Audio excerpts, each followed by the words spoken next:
Now motion moved. माननीय शक्ति सिंह गोहिल जी। धन्यवाद उपसभापति महोदय। मान्यवर, मैं appropriation bill number 2 of 2022 and appropriation bill number 3 of 2022 के ऊपर मेरे विचार यहाँ रखने के लिए खड़ा हुआ हूँ। मान्यवर, लोकतंत्र की मजा यही है कि सरकार चाहे किसी की भी बहुमत से बने, पर जब उनकी जवाबदेही की बात आती है तो सरकार की जवाबदेही रहती है सदन के प्रति, हमारी पार्लियामेंट के प्रति।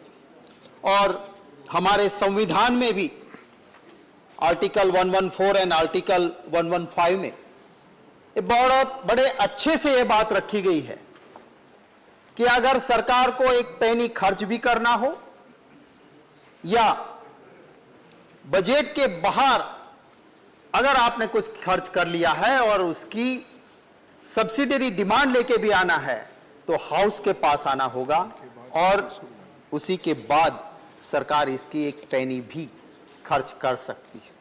ये लोकतंत्र की मजा है।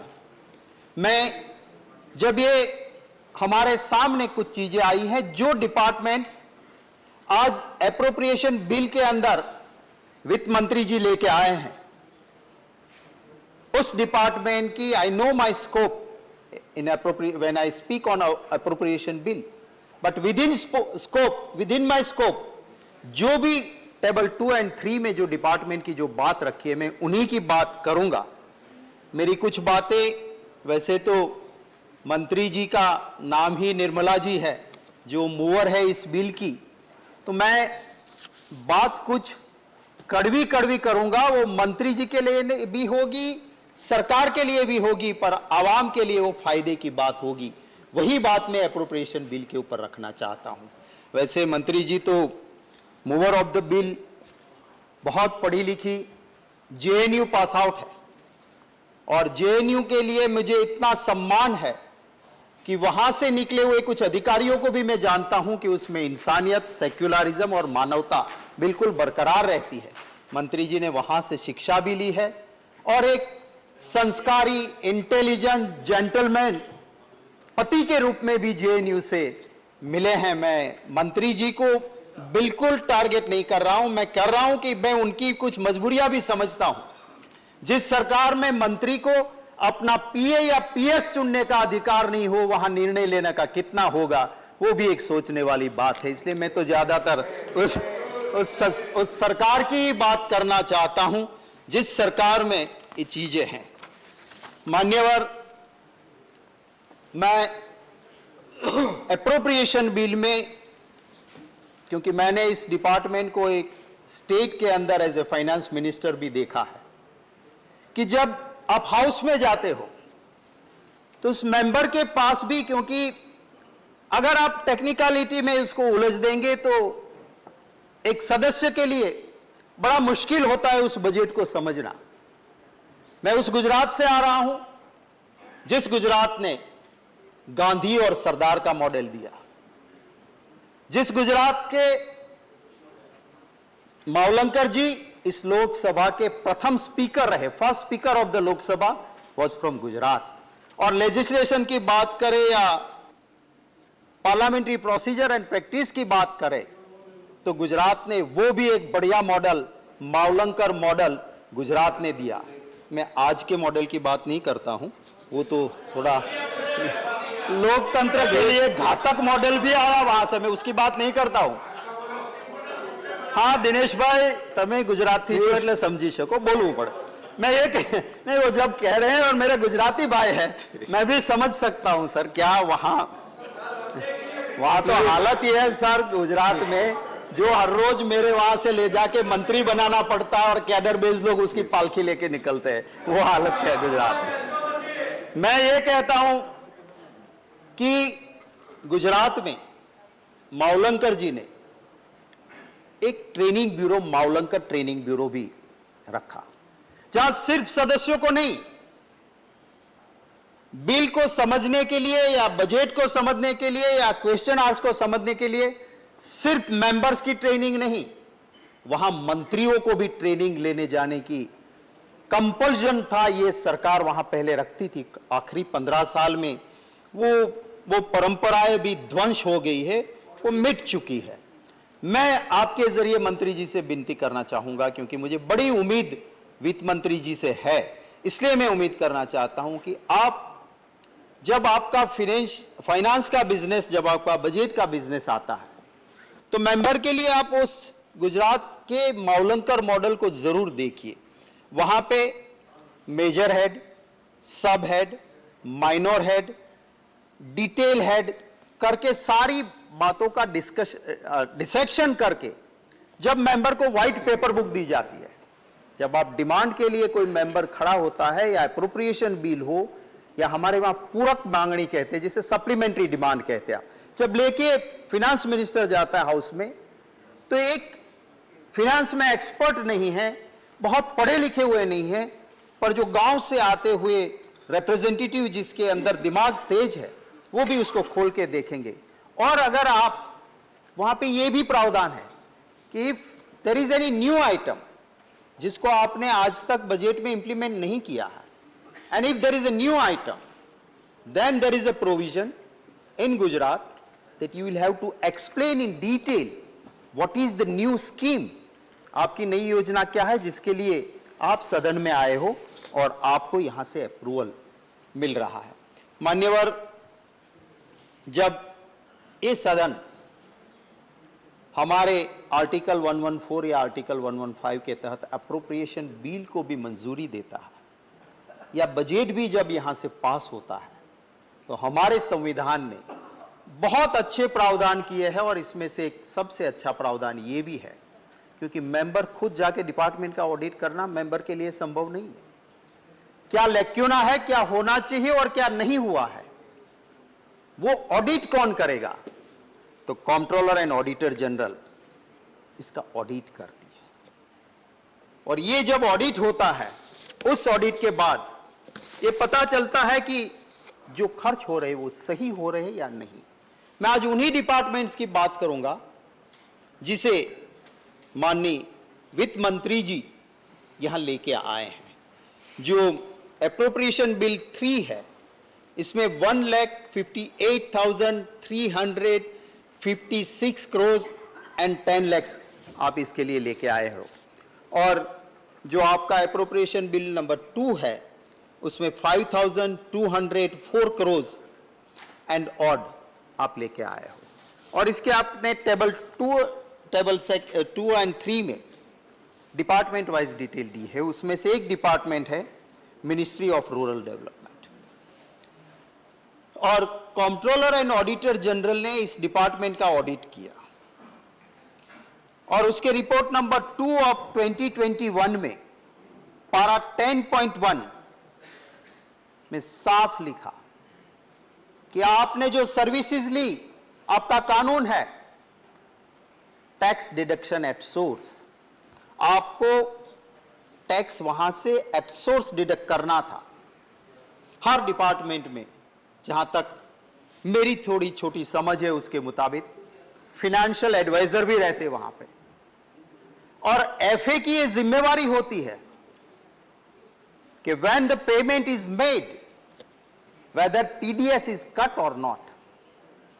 मुझे कहते हुए बड़ा दुख होता है कि इस डिपार्टमेंट ने crores of rupees tax deduction at source नहीं किया। इससे करोड़ों रुपया का नुकसान डिपार्टमेंट का हुआ, सरकार की ट्रेजरी का हुआ। अगर वो आते, शायद आपको यहां रेवेन्यू में आपका इतना फायदा हो सकता था। किसी की जिम्मेवारी फिक्स होनी चाहिए कि ऐसा क्यों हो रहा है। और जब ऑडिट ने इसको पॉइंट आउट किया, ऑडिट ने जब इसको पॉइंट आउट किया, तब कुछ लोगों से तो आपने रिकवरी कर भी ली, पर ऐसे भी निकले कि जिसके पास से आप रिकवरी नहीं कर पाए हो, और वो पैसे आपके डूब गए हैं। यहां पे बात हुई है इस एप्रोप्रिएशन बिल में ट्रांसफर टू स्टेट्स। माननीय वित्त मंत्री जी ने कुछ ही दिन पहले कहा कि नहीं, सिर्फ नॉन बीजेपी गवर्नमेंट स्टेट्स नहीं, और स्टेट्स को भी हमने जीएसटी के वो पैसे नहीं दिए हैं। तो भैया मैं 2019 में वित्त मंत्री जी ने जो अपनी YouTube पे अपना यहां दिया हुआ अप्रोप्रिएशन बिल पे भाषण लगाया है, उसको मैं सुन रहा था और बार बार वित्त मंत्री जी ने ऑन 12 दिसंबर 2019 इसी हाउस में ये कहा था कि GST is a trust deed, it's a matter of trust, कोई चिंता ना करे, पूरा पैसा हम देंगे। क्या हुआ? आपके खुद के आंकड़े महाराष्ट्र में ज्यादा है, आप कहते हो कि वहां दिए भी ज्यादा तो ज्यादा, बाकी ऐसा नहीं हो सकता है। It's a question of trust. अब दीजिए, और अगर आपके पास स्टेट का वो शेयर देने का पैसा नहीं है तो इस सदन में हम बैठ रहे हैं, हमें कोई दिक्कत नहीं है, हमें कोई अधिकार नहीं है कि हम नया पार्लियामेंट बनाएं और स्टेट के अधिकार के पैसे हम ना दें। अगर हमारे पास पैसे नहीं है और हम अगर रेलवे में कोई बुजुर्ग या कोई पत्रकार या किसी हैंडीकैप के लिए स्पेशल कंसेशन देते हो बंद करते हैं, क्योंकि कोरोना में फाइनेंशियल तकलीफें हैं, हमारी अर्थतंत्र घबराया हुआ है, इसलिए ये बंद कर देंगे और करोड़ों रुपया का विस्तार प्रोजेक्ट हम रोक नहीं सकते हैं। क्या ये हुआ?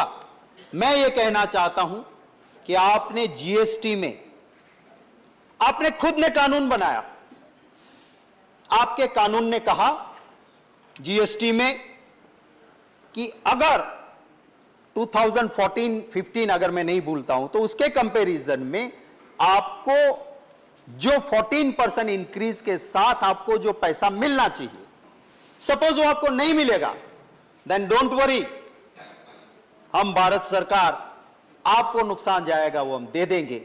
ये ट्रस्ट दिया आपने, ये कानून बनाया आपने, ये आपने कहा काउंसिल में, और उसके साथ साथ आपने कहा कि अगर इस पैसों के लिए हमारी जरूरत होगी तो हम कहां से लाएंगे।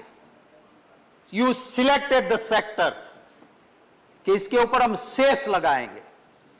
अगर आप कोई टैक्स लगाते हो तो राज्यों का उसमें हिस्सा लगता है, पर जब आप सेस लगा देते हो तो राज्यों को ठन गोपाल, उसे कुछ नहीं मिलता है। वो सारे पैसे आपके पास आते हैं, वो सारे पैसे आपके पास आते हैं, और उसके लिए कानून में प्रावधान हुआ कि सेस से जो भी पैसा जीएसटी का आएगा वो कंसोलिडेटेड फंड में नहीं पड़ा रहेगा, उसके लिए सेपरेट अकाउंट होगा और उसी सेपरेट अकाउंट में से स्टेट्स को जाएगा, और अगर किसी स्टेट्स को नुकसान नहीं हुआ और बैलेंस बचता है तो उसकी भी फॉर्मूला कानून के तहत बनी कि इस पैसे से आप स्टेट को किस तरह से बंटवारा करोगे। आप ट्रस्ट की बात करते हो, ये भी मेरी बात होती तब तो ये कहते कि ऑपोजिशन वाले मनगढ़ंत कहानियां कहां से लेके आते हैं। ये मेरी बात नहीं है।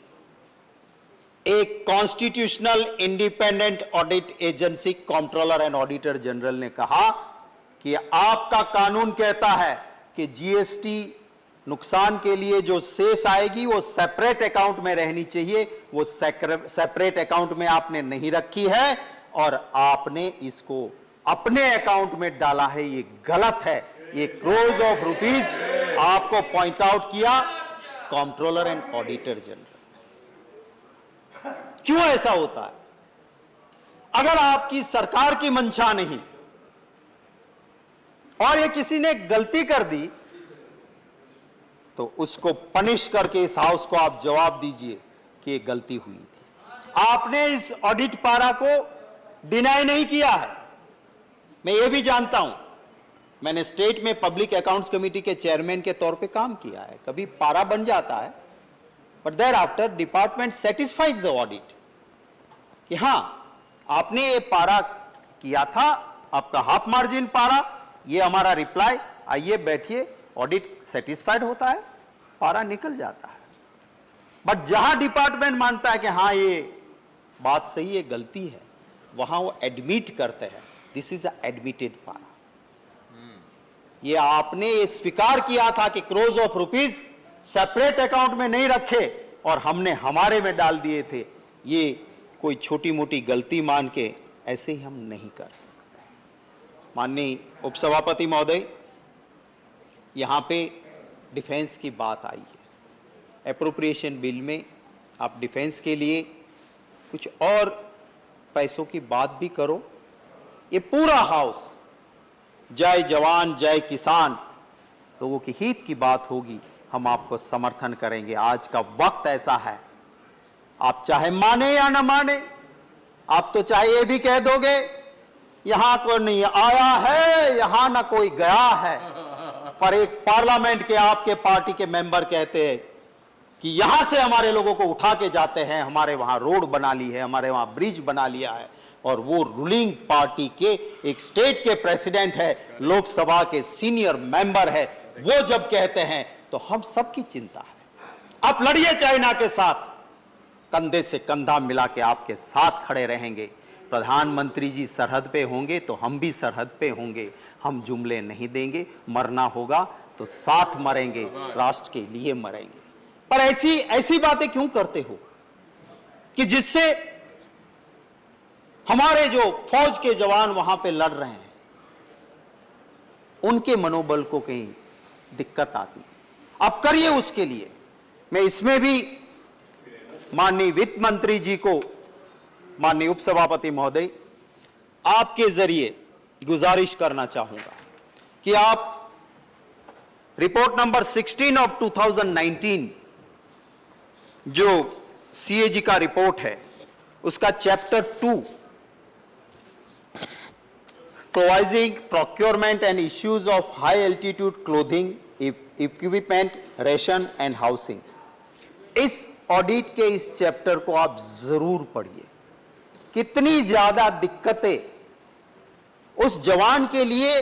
आप स्लीपिंग बेड्स की क्वालिटी नहीं ठीक है, जिसको -20 डिग्री में जाके सोना है। उस जवान के जूते की जो डेट एक्सपायरी है वो एक्सपायरी डेट हो गई है, और ऑडिट जाके वहां ढूंढ के बताता है कि आपका ये ठीक नहीं है। आपने एक साइंटिफिक वे में राशन तय किया है उस जवान के लिए वहां, अगर वो हम नहीं पहुंचा सकते हैं, मुझे वित्त मंत्री जी से मैं आपके जरिए गुजारिश करता हूं, इसे पॉलिटिकली ना ले, इसको ह्यूमैनिटेरियन ग्राउंड पे इस राष्ट्र की हित के नाते लेके हमारे उन जवानों के लिए जो भी करना पड़े आप करिए, जितना भी पैसा खर्च करना पड़े करिए, पर उसमें लीकेजेस ना हो, उसमें एक्सपायरी डेट वाला मटेरियल वहां तक ना पहुंचे, वो आप सुनिश्चित करें। ये मैं जरूर आपसे गुजारिश करता हूं। माननीय उपसभापति महोदय, हमारी पार्लियामेंट्री प्रोसीजर एंड प्रैक्टिस, इसकी कुछ बहुत अच्छी चीजें हैं। हम कमिटीज में काम करते हैं, उन कमिटीज के अंदर पार्टी पॉलिटिक्स नहीं होती है, we are above the party politics, और वहां इन कैमरा हम काम करते हैं, ना मीडिया होता है, ना लाइव दिखाया जाता है कि हमें कोई पार्टी की बात करना होता है। We work as a team, चाहे बीजेपी से मेंबर हो, चाहे एनडीए से हो, चाहे यूपीए से हो, चाहे विरोधी दल से हो या सत्ताधारी दल से हो, कोई फर्क नहीं पड़ता। We work as a team.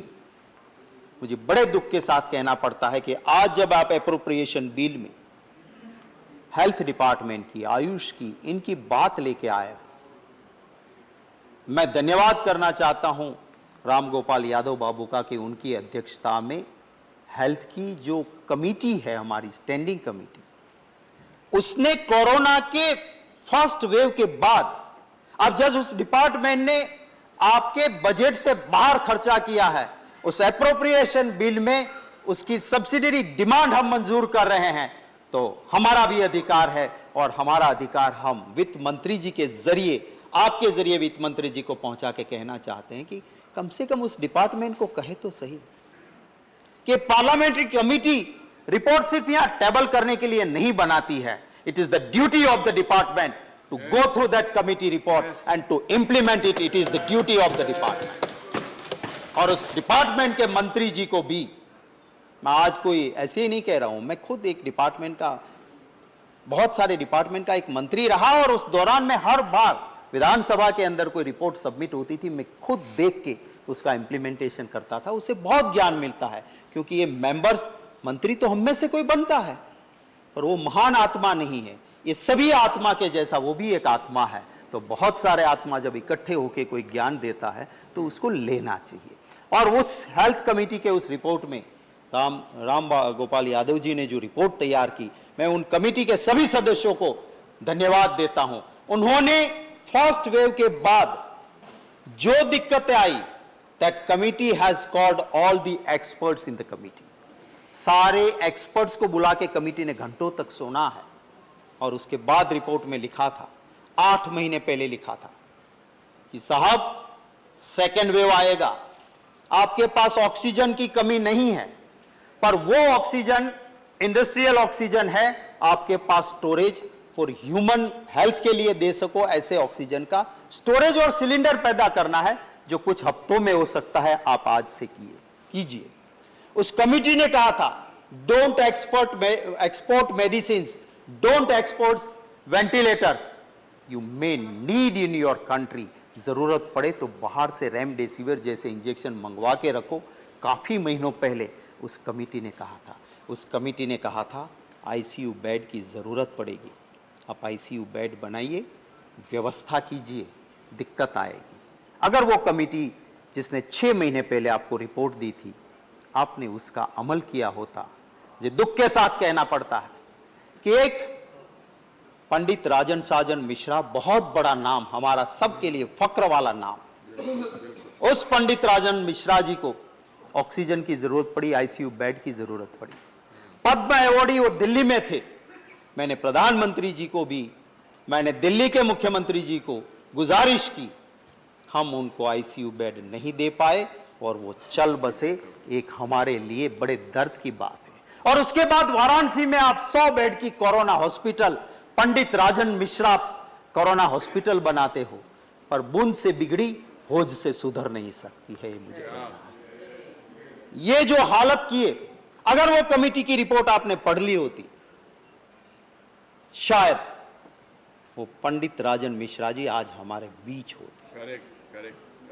कई ऐसे गरीब मां के बेटे ना बेड मिलने पे, ना इंजेक्शन मिलने पे, ना उसको ऑक्सीजन मिलने पे चले जाते।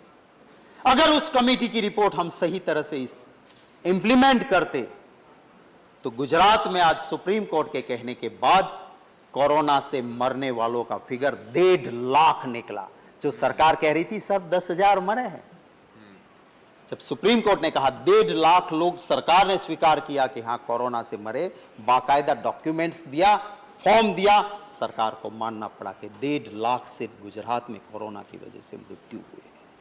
मुझे कहना है, जब आप हाईवेज की बात करते हैं, हम नेशनल हाईवेज की बात करते हैं, मैं कल ही भावनगर से आ रहा था और सीधा सा रास्ता है।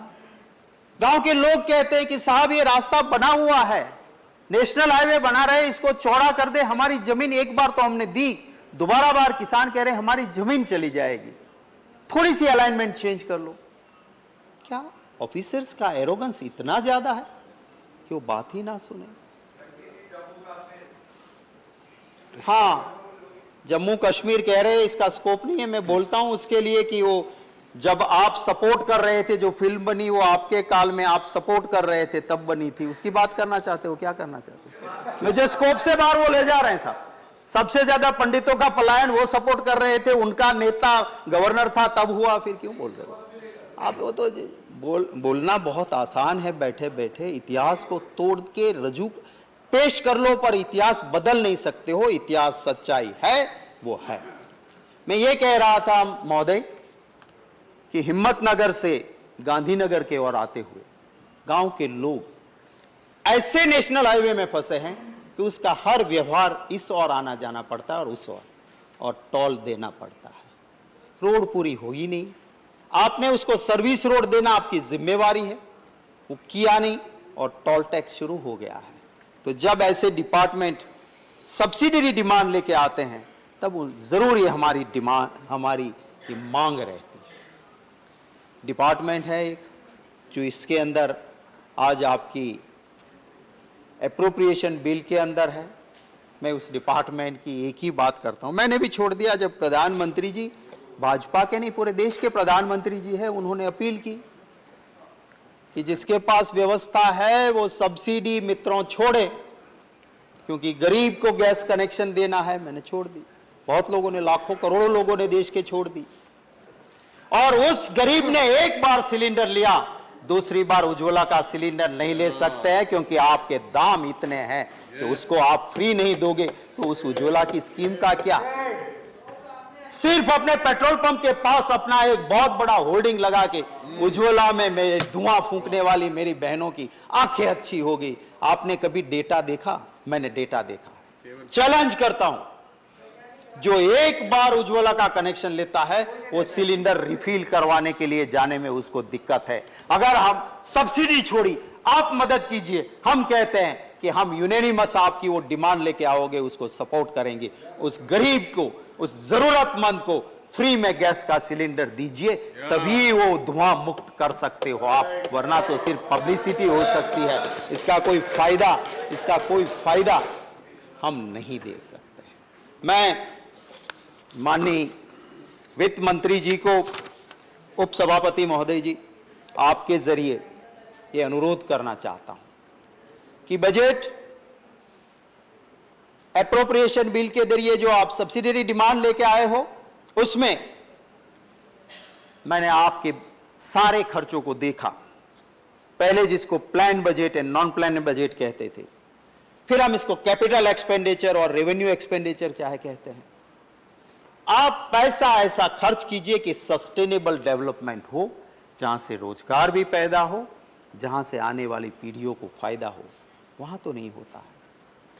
पब्लिसिटी के लिए हम खर्च कितना भी कर ले, हम ट्रेजरर है, जनता की ट्रेजरी के ट्रेजरर है हम जनता की ट्रेजरी के मालिक नहीं है। ये हमारे पसीने की कमाई नहीं है, ये उस गरीब ने भी मेहनत की है, उससे आई हुई टैक्स की कमाई है। और इसके ऊपर वैभव करने का हमें अधिकार नहीं है, इसके ऊपर मौज करने का हमें अधिकार नहीं है। गांधी जी गरीब के बेटे नहीं थे, बहुत बड़ी हवेली में पैदा हुए थे।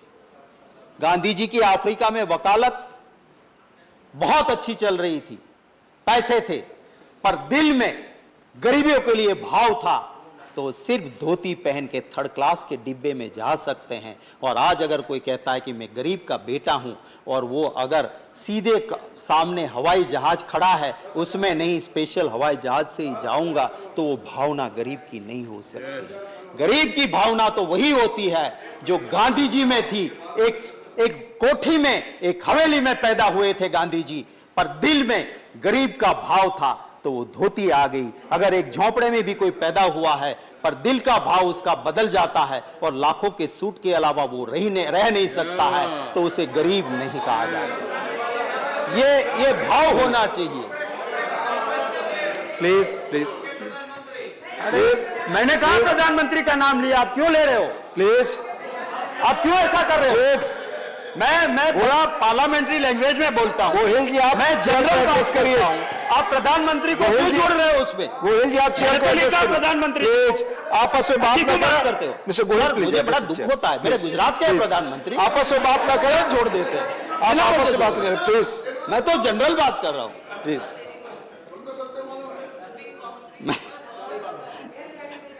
प्लीज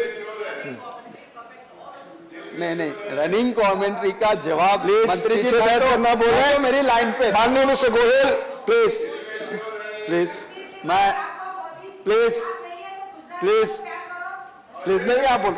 मैं गांधी जी को प्यार करता हूं, इसमें अगर प्लीज। किसी को दिक्कत है, मैं गांधी जी को प्यार करता हूं, इसमें किसी को दिक्कत है। आपका समय 2 मिनट है, प्लीज आप देखें। 2 मिनट में मेरी बात आप खत्म करें प्लीज।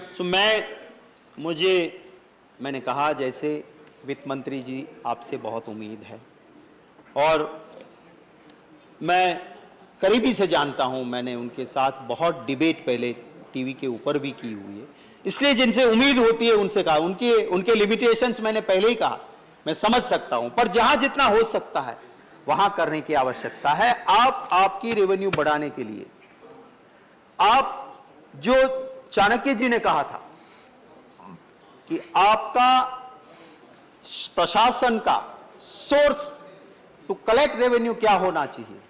तो उन्होंने कहा था कि आपका रेवेन्यू का सोर्स आपको कमंडल की तरह होना चाहिए, ऐसे डालो फटाक से भर जाएगा, पर जब देने की बारी आई तो एक छोटी कटोरी में वो परोस सकता है। उसी तरह आप टैक्स लेना है उन बड़े मगरमच्छों से फटाक से ले लीजिए, पर गरीब को बख्श दीजिए, और देने की नौबत आती है उन बड़े मगरमच्छों को देने की जरूरत नहीं। अब देने की बात आती है तो आखिर में, और मैं फिर से कहता हूं कि आपकी जहां पढ़ाई हुई है, आपकी जहां शिक्षा हुई है, उसको लेके भी मुझे बड़ी श्रद्धा है, क्योंकि मैंने बहुत लोगों को जेएनयू पास आउट को देखा है कि they rise to the occasion. जब जरूरत पड़ती है उनकी आत्मा आवाज उठाती है। मैंने गुजरात में ऐसे आईएएस, ऐसे आईपीएस अफसर्स भी देखे हैं जो ऐसे मौके पे, जो जेएनयू पास आउट है, ऐसा काम करते हैं। तो आपका भी मनोज जाजी भी खड़े होते हैं, करते हैं, जेएनयू पास आउट है, जानते हैं, इसीलिए तो आप ऐसा अच्छा बोलते हैं आपस में। मैं जी, बिहार से ज्ञान आए तो मैं कैसे मुंह मोड़ सकता हूं। तो मैं मेरा ज्यादा वक्त ना लेते हुए इन जो अप्रोप्रिएशन बिल के ऊपर, जो दोनों बिल के ऊपर मैंने कुछ बातें रखी हैं। मेरा कोई निजी अटैक नहीं, पर निजी विश्वास वित्त मंत्री जी के ऊपर है कि इसको पॉजिटिव लेके, खास करके कंट्रोलर एंड ऑडिटर जनरल की रिपोर्ट्स को हर डिपार्टमेंट देखे, हर डिपार्टमेंट का मंत्री देखे। पार्लियामेंट्री कमेटी का कोई रिपोर्ट आता है तो हर मंत्री देखे, हर डिपार्टमेंट देखे, और इसका इंप्लीमेंटेशन हो, और जहां कोई चूक करता है उन्हें पनिशमेंट मिले। बड़े बड़े मगरमच्छों को टैक्स के दायरे में ज्यादा लाइए। एक मिडिल क्लास है, गरीब है, वो सिर्फ भारत सरकार की ट्रेजरी को नहीं, कोरोना ने हर उस बहन की रसोई के बजट को डिस्टर्ब किया है। मैं समझ सकता हूं आपको बजट बनाने में दिक्कत हुई होगी, क्योंकि आपकी मुश्किलें, पर आपके पास तो सोर्स था कि आप इंटरनेशनल मार्केट में कच्चा क्रूड सस्ता हो गया, आप अपना टैक्स बढ़ा के वहां से पैसे ले सकते थे, पर गरीब के घर में रहने वाली उस रसोई बनाने वाली मेरी बहन का बजट बिगड़ा, उसे ठीक करने का वक्त नहीं था। धन्यवाद महोदय। धन्यवाद माननीय गोहिल जी। माननीय शिव प्रताप शुक्ल जी, माननीय शिव प्रताप शुक्ल, माननीय शिव प्रताप शुक्ल। धन्यवाद मानवर।